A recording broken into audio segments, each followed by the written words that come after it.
Hello, my name is Clint Gilchrist and I'm director of the Museum of the Mountain Man. So I'm standing here in the ruts of the Lander Trail, which was built in 1859. These ruts were created by the immigrants during that period. It's right where the Lander Trail crosses the Continental Divide, just right behind me, and crosses the Little Sandy River just a few hundred yards in front of me. This is about 16 miles away from the traditional crossing of the Continental Divide, but there's a much earlier story than when the Lander Trail was here. Prior to that, the fur traders used this route to bring supplies, the fur trade caravans bringing supplies to the rendezvous that were held on the Green River, where the Horse Creek comes into the Green River, which is northwest of here. So in the 1830s, the fur trade supply caravans were coming through, and this is where they crossed the Continental Divide. That includes the 1836 fur trade caravan that was accompanied by Narcissa Whitman and Eliza Spalding. The people that would have come through South Pass, first you got to talk about the Native Americans. This would have been a really common route for almost any tribe going through. The Green River Valley was kind of a crossroads, and the South Pass was the east entrance to that. And so any of the tribes would have went through there. And then following them, the mountain men came through.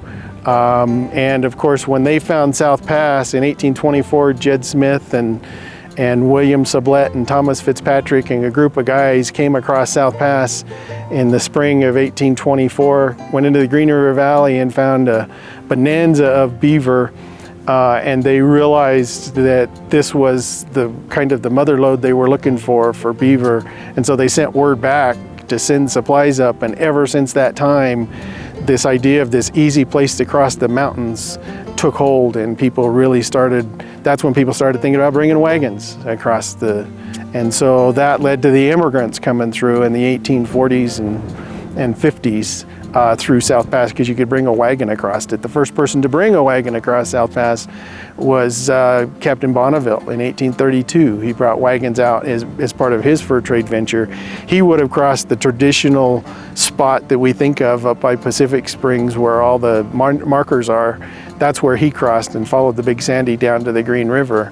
The 1836 rendezvous was held on the Green River, where the Horse Creek meets the Green River. The fur trade caravans bringing supplies to the mountain men at the rendezvous would have left the Missouri River at about now where Kansas City is.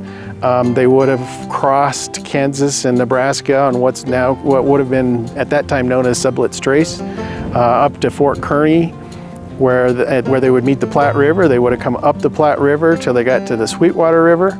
Then they would have come up the Sweetwater River and followed even past the Big Bend where it turns north. And they would have followed it further up to the foothills of the Wind River, crossed the Sweetwater River at that point, come up what's behind us is Lander Creek. They would have come up this creek and they would have crossed the Continental Divide right here at just before crossing the Little Sandy River. From there, they would have gone down and crossed the Big Sandy River. They would have followed along the foothills, the western foothills of the Wind River, and then cut across over to where the rendezvous grounds near present-day Daniel, Wyoming. The Lander Trail was unique because it was surveyed, engineered, and built. I don't think any other trails were. They just naturally evolved from people traveling certain places. So on the Lander Trail, there are actually built features like cut banks and rock walls and spring cisterns that were built to help immigrants cut off about 5 to 7 days of their trip. Frederick Lander was a railroad engineer. He was an advocate for a transcontinental railroad, but because Congress couldn't figure out how to get the politics right to get a transcontinental railroad legislation passed, they passed the Pacific Wagon Road legislation, which was to improve the wagon roads instead of build a railroad. This is in 1857.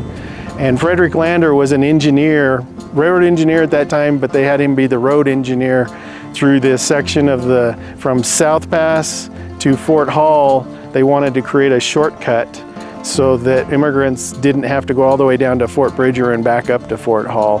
And so Lander surveyed and built this road across the Green River Valley over to Fort Hall.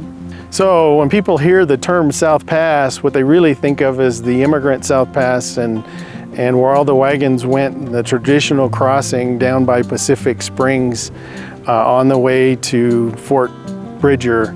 But South Pass itself is like a 20-mile saddle. It's a 20-mile dip in the mountains.